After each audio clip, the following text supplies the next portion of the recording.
Hi guys! Welcome back to my channel. For today's video, may super cute akong ipapakita sa inyo na nabili ko for my dog. If you're looking for affordable and adorable pet clothes, this video is for you. So, keep watching! Okay, so ito yung nabili ko.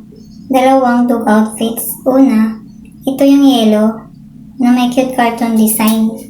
Sobrang nakakatawa kasi parang smiley face yung dating niya.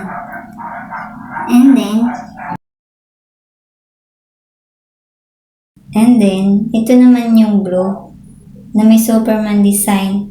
Perfect if gusto mo, magmukhang superhero yung pet mo. Ang ganda ng tila niya guys, mukhang breathable at hindi mainit sa katawan ng dog.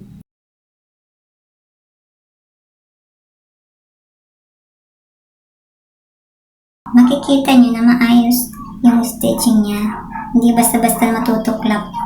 Yung tila niya, soft and stretchy, so comfortable suotin ng dog kahit gumagalaw siya.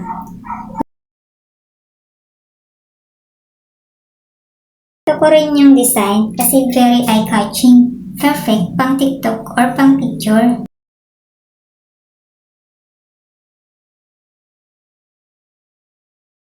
Ayan guys, suot na ng dog ko.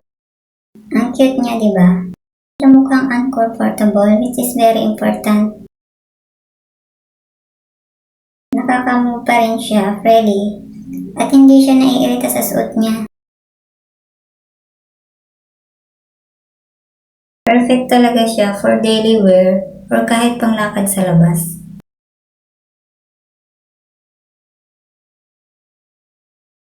So, based sa experience ko, comfortable siya, cute ang design, sulit pa for the price.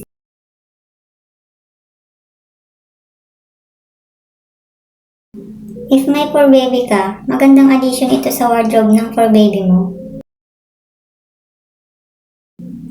Perfect ito lalo na kung lalabas kayo, panglakad, pang park, or kahit quick errand lang.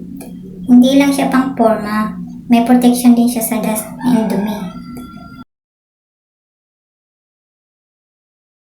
So, hindi siya restrictive, which is very important sa mga pets natin.